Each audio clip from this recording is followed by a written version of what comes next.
Huwag nang kabahan.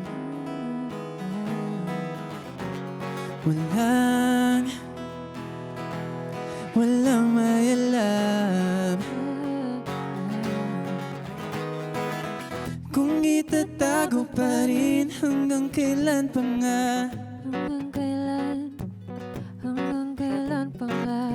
O aaminin na rin kung sigurado na. Dahil handa akong iguhin sa langit ang ating nararamdaman. O handa akong sabihin ang mga dati tayo lang may alam. O sa'yo, ang mundo, o sa'yo, ang mundo, wala nang pakialam. May iwas ang tingin pag nandyan ka na. Konting salip lang para hindi halata. Wala nang ihingin pag ika'y mapasakit. Di mo pagalit gusto sabihin sa hangin. Kung itatago pa rin, ay huwag na lang kaya. Huwag na lang kaya. Sa panaginip na lang pala isasayaw. Dahil handa akong liguhin sa langit ang ating nararamdaman. O handa akong sabihin ang mga dati tayo lang may alam. O sa'yo, ang mundo, o sa'yo, ang mundo, wala nang pakialam.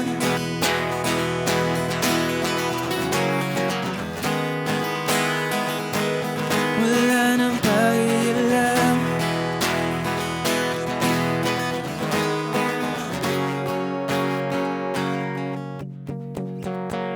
Dahan-dahan lang, walang pakialam Sa mundo na sa ating dalawa. di magkawala, ang daming nag-iba. Sa dulo na tayong dalawa. Dahan-dahan lang, walang pakialam. Sa ating dalawa. Di magkawala, ang daming nag-iba. Sa dulo na tayo, dahil handa akong iguhin sa langit ang ating nararamdaman. O handa akong sabihin ang mga dati tayo lang may alam. O sa'yo, ang mundo, Wala nang o sa'yo, ang mundo, wala nang pakialam. Wala nang pakialam. Wala nang pakialam. Wala nang pakialam. Wala nang pakialam.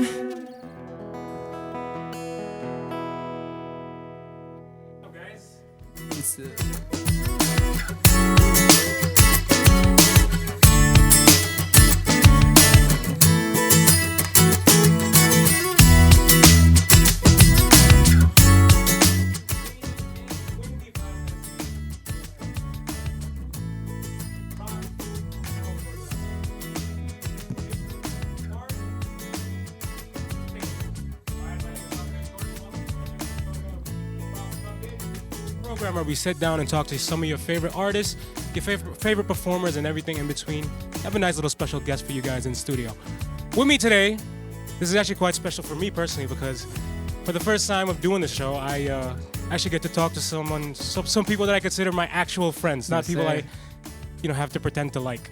So, join me, everybody, in welcoming our special guest in studio, Nameless Kids. Hey, hello, What's guys. up? What's up? everyone? Thanks for having us here. Is it weird that you have to call me Andre dito sa Oh, set? yeah. I've had to call you 3 names already. Already today, diba? But how have you guys been, generally speaking? Maulan, no? So, you guys have trouble coming in? Medyo, actually.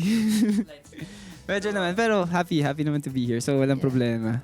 Parang first time natin ito mag-usap in like a year and a half, I think, almost. Yeah. And so I just wanted to catch up a little bit. Ikaw, Nico, I'll start with you. Okay naman. I mean, I think the whole band kasi parang never naman kami nagkahiwa-hiwalay ng life. Totoo. So the whole thing, it's been crazy kasi nga we've been performing a lot more now. We've been flying a lot more. Tapos the music we've been doing, parang mas genuine rin sa amin talaga. So mas happy kami ngayon. And you can tell me if we can't touch this subject, but you started a little podcast. Who your co-host, by the way, shall not be named on this show. We can't name... My friend. Yeah, but a friend of yours started a little podcast? Yeah, parang all of us, we've been trying to do things na outside their comfort zone. So that's one that I've done. Wala, nag-start ako podcast with a friend. And some people that support us. Guys, you can check out The Ripple. Yeah. Marami kaming amazing guests doon. Okay, Mentati, how have you guys been? Same pa din. Fan mo pa din kami hanggang ngayon. Ay, ikaw talaga yung idol ko, Tati. Master ko yun. Ano yung smoke break ko. Pinangalanan na. Okay, but I mean, yun nga, I made it a statement, or I made sure to name each of you guys as members. Because even though your band is called Nameless Kids, you guys have names, of course. Like, Yes. it's unique, right? You've told me a million times about the origin of your name, Yeah. but do you still feel connected to the idea behind the name Nameless Kids now that you've come this far and after all this growth? I mean, it's actually evolved for us. Siyempre, the name would still be because we've been doing this just for the music and not for anything beyond that. Pero, we've also come to a realization that it could also mean... Kasi we weren't really the popular kids growing up. So being Nameless Kids, I think with that meaning to the name, then it makes it more timeless for everyone. Yeah, so yun. Di kami yung Nameless Kids kami growing up So till now, Nameless I would Kids agree. pa rin I would kami. agree. And we went to school together. We were nobodies in Sir. college. Diba? Quiet kids. The quiet kid. Well, we were a little bit. Yeah. But I mean, let's talk about your music. You blend, indie pop with, other distinct elements. Are there any unexpected genres or artists that have sort of influenced your sound as it's currently instituted? I think being syempre tatlo kami, so iba-iba rin yung backgrounds. Maraming pinanggagalingan, like kunyari sila Tati, ano mga main influences mo growing up? Coin, The Valley, 1975, Tom Mesh. Oh, yun, mga to. Tapos, same with me, because I listened to pop music a lot growing up. Tapos, pumasok na rin yung mga current listening namin. And si Kim, medyo mas nandun siya sa quiet side of the music. The softer side. Oh, nasa softer side. So, parang, I guess, walang unexpected sa lahat ng influences namin. It's just that it's 3 people putting all of them together in one genre, which is what we're doing. In a sense, parang genre fluid influences. Oo, Yes. sobrang genre fluid. Kasi Yeah. may mga John Mayer pa na influences. So, genre fluid talaga.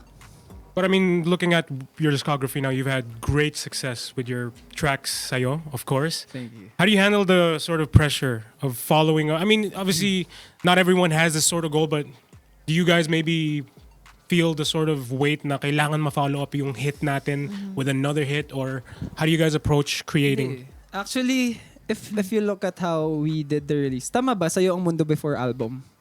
Or after? Before Before the album. Before no? the album. So if you look at the release schedule of Nameless Kids, we did Sa'yo Ang Mundo, which was a bit more, sabi natin commercial relatively to the music that we've been doing. Tapos we went back to the album na parang hindi siya, parang never naging intention for us na parang, we're gonna put out a song that's gonna be commercially successful. It's just that, okay, Sa'yo Ang Mundo that time, that was the music that we wanted to do. Tapos, kasunod doon, we wanted to put out an album na genuinely yun din naman yung tunog namin. So mas ganun lang. Nandun talaga sa music yung intention namin. Walang anything else. Para siyang musical mood swing. Oo, Yung yes. time na yun, mood Yeah. swing, diba Mismo. yun yung ano. Do you find yourself sort of writing more from, because obviously your lives have changed over the past months, couple years. How do you find yourselves writing more from personal experience now, or just playing around with stories and emotions? Maybe a little invento dito, invento dyan. Pansin ko sa mga recent releases namin, parang lahat true stories. So I think kabaliktaran yung nangyayari na instead of us having to play a lot of shows and parang getting to play in front of people, imbes na mas ma-focus kami dun sa medyo jaded side of life, mas nakaka-focus kami sa personal lives namin and dun sa mga bagay na mas gusto naming matouch. Kasi the recent releases sobrang mga personal stories talaga.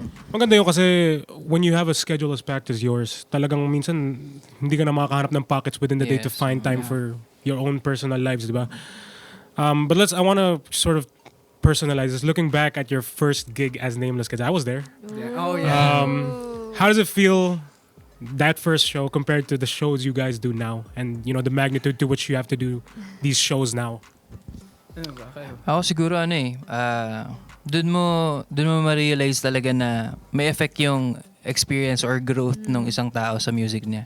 Kasi parang kung titignan namin way before Nameless Kids na as in sa start pa lang, para mas gusto namin yung medyo astig cool yung sound, ganyan. Pero parang mas wiser na yung Nameless Kids na parang mas based sa mas ano yung organic sound, mas ano yung feeling, ano yung gusto namin tugtugin sa stage or ano yung gusto namin ma-feel sa stage.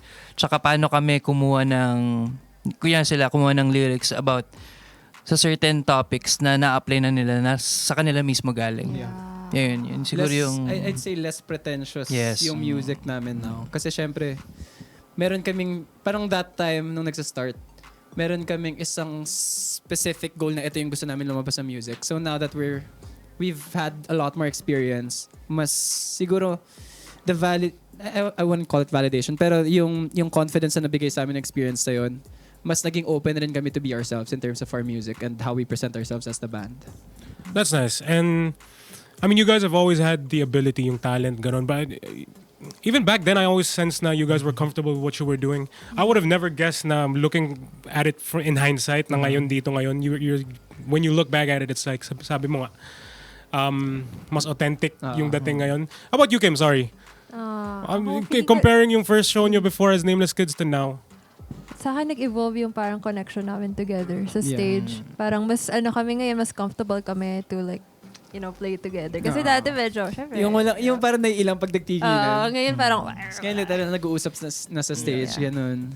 That's fun. And oh my God, I remember one of the parties we went to si Kim, sabi ko kay Kim, turuan mo naman ako kumanta kasi vocal coach, di ba? Turuan mo naman, tone deaf kasi ako. And she was like, yeah, I'll teach you. Like, oh my God, grabe yung call back to that. I want to play a little game. Yan din sinabi niya sa akin. Sabi niya rin sa'yo? Ikaw, Kim, ha? Alright, let's play a little game. Who's most likely to? Pwede kayo I'll say a statement, turuan kayo however you want to do it. Alright, so who's most likely to forget the lyrics during a live performance? I have a feeling. Nico.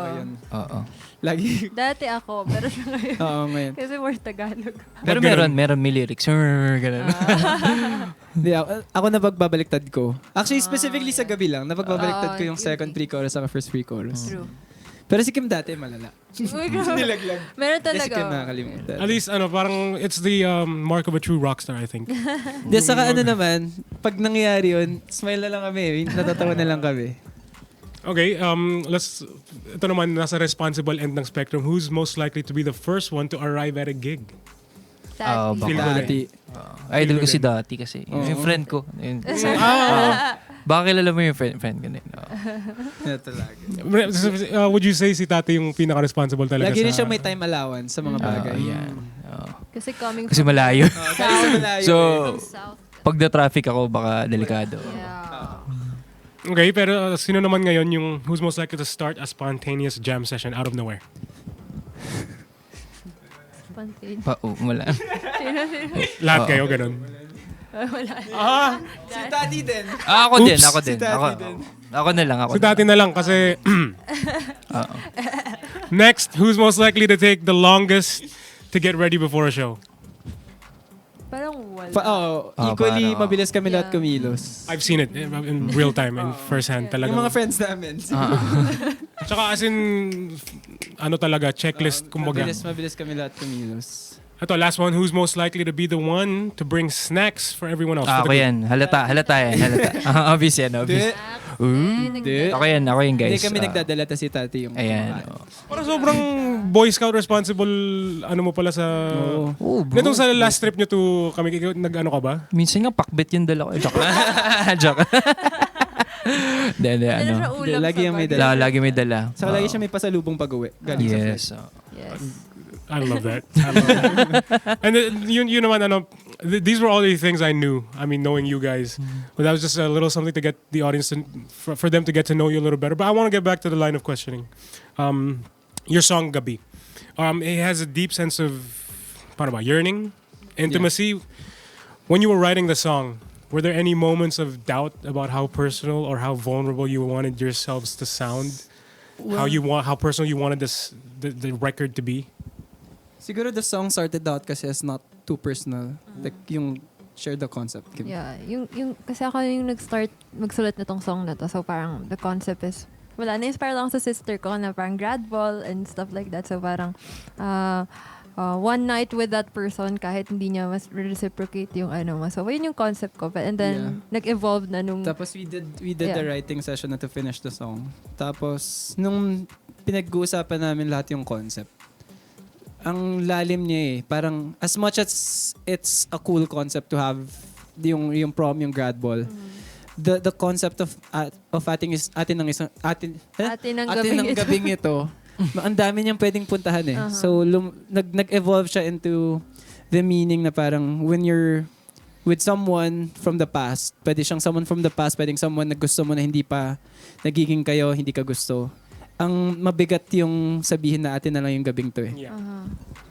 Yung as for the visual representation of the record, the music video presents a contrast between the delusion of a perfect relationship and the reality of love, di ba? How do you personally interpret this theme in your own lives? I'd like to, kung pwede, I mean, stories, anecdotes? Yeah, I mean, I guess sa akin personally, it's pwede sobrang personal I think for everyone naman. Like, not just us. Kahit sino, meron naman tayo nagkaroon ng point in our lives na we fell in love with the potential of something, or we fell in love with like the idea of something being great. Pero the reality is it's not always gonna be great. So, I think lahat naman pinagdaanan yun. Ganun yung personal niya sa akin. Effect niya sa akin. Ako ganun din. Sa food naman. Para ka lang nagluluto din. Feeling mo masarap yung niluluto mo, pero after, hindi pala. Yung end product lang yung ini-imagine mo, di ba? Totoo. Yun. Ikaw, Kim. Yun. Ay. Sa akin, kasi actually, itong concept na to, ito talaga yung hardcore. So parang, heart ko talaga siya. Parang, kahit di ka gusto ng tao, pero you wanna show this person na you love him or her despite of him not liking you back. So parang pakita mo lang na, okay, I'll parang gugustuhin pa rin kita kahit di mo. Ganun. Bala ka dyan, basta trip kita. Basta ganun. trip kita. Yeah. It's like may pagkamartir eh. Yes, mismo. Yun siya mismo. Why do you think the records has become the fastest growing track in your discography thus far? Was there something special about the release that you think maybe resonated with the listeners? I think the song itself is relatively the most relatable of all of our releases. And writing-wise, I think ito na yung pinaka namin eh. I wouldn't say pinaka-pop. But it's siguro yung pinaka-madali i-digest. Yes. Plus, we put our hearts into the song eh. When we were producing it, when we were doing the music video, when we and the label were talking about the release. Iba rin talaga yung binigay namin heart dito. Plus, siguro the momentum din. It was really a perfect time for us to release this track. Yeah. I mean, there's no denying it's a good record in general. Pero sa mga hindi pa napapakinggan yung song, track, what do you hope people feel when they listen to it for the first time? Is there a sort of specific message that you want them to pick up, or on love and relationships, or sila na bahala? It's open for interpretation. I think the song kasi marami kang pwedeng parts na kunin eh. Pwedeng pag sa chorus ka kumapit it's yung exact, yung parang specifically someone liking you, you liking someone tapos hindi kanya gusto pero sasama ka sa kahit anong trip niya. Then you could also resonate with the last line of the chorus natin ng gabing ito, which could be very general for friends, for Yes. for a Kind of relationship. celebratory in that Yeah. sense. Diba? Yeah. Then you could go also to the bridge na kung di na bababawi at di na maulit kung pwede bang sulitin ng gabi. It could also be for people that you've been with in the past na hindi nag-work tapos humihingi ka ng isa pang chance. So parang ano siya, open siya kung ano man dun sa song yung kumapit sa'yo. Ang dami nga actually, and I love that you can even take it in a sort of platonic sense. Yeah. Diba? May way Exactly. talaga. That was actually your last question. I'm gonna leave you the floor now to invite our audience, promote your latest single, social media, upcoming events, releases, etc. For sure. You can stream Gabi and all of our songs on all the digital streaming platforms. You could also follow us where, Kim?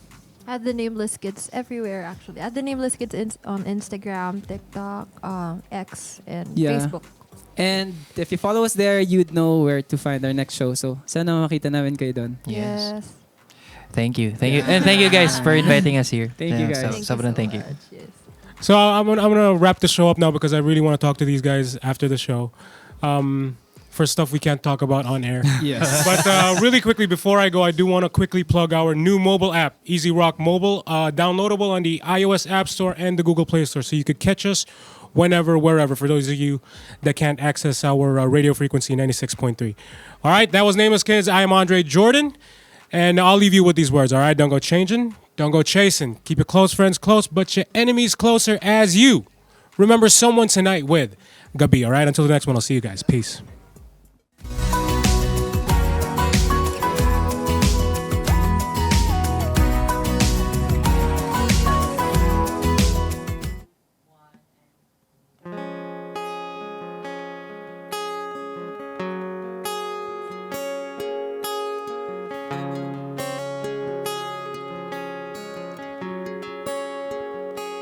Nilalamig, ilang oras nang di mapakali.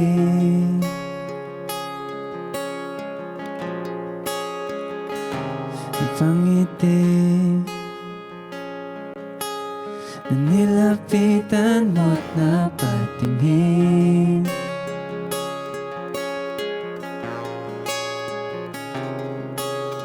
Parang pelikulang luma, ba't ang labo pa sa simula?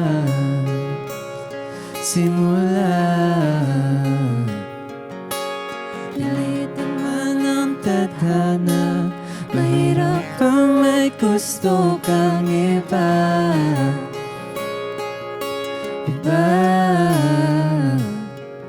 Kahit isang gabi ka lang makatabi. Sasayaw na lang dahil di mo ko gusto. Malinaw ang lahat kahit tayo'y malabo. Sasamahan ka kahit ano ang trip mo. Kahit na hindi ako ang panalangin mo. Basta't isang hiling ko lang, atin ang gabi ito.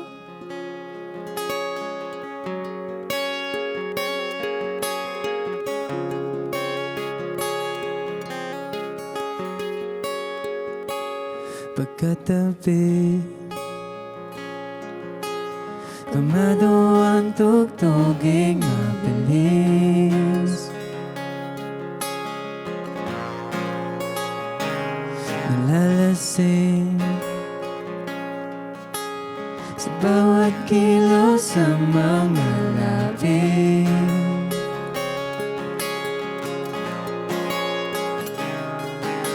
Parang pelikula, diba? May hangganan lang naman pala.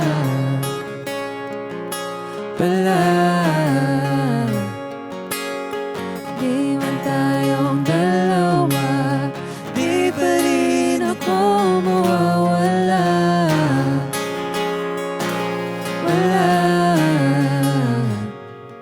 kahit isang gabi makatabi.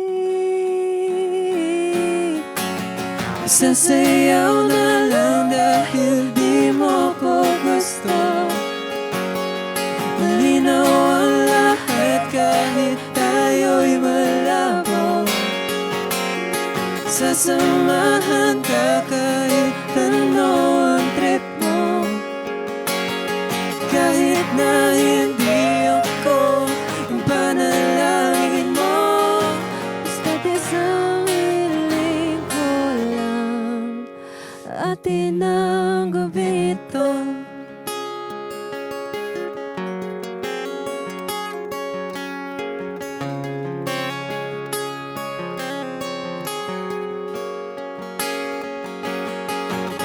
Kung di na mababawi at di na mauuli ko, pwede bang sulitin ang gabi? Kung di na mababawi at di na mauuli ko, pwede bang sulitin ang gabi? Kung di na mababawi at di na mauuli ko, pwede bang sulitin ang gabi? Kung di na mababawi at di na mauuli ko, pwede bang sulitin ang gabi? Sandali na lang nalalabi. Sasayaw na lang dahil di mo ko gusto. Malinaw ang lahat kahit tayo'y malabo. Sasamahan ka kahit ano ang trip mo. Kahit na hindi ako ang panalangin mo. Kung di na mababawi at di na mauuli ko, pwede bang sulitin ang gabi? Kung di na mababawi at di na mauuli ko, pwede bang sulitin ang gabi? Isang hiling ko lang, atin ang gabing ito.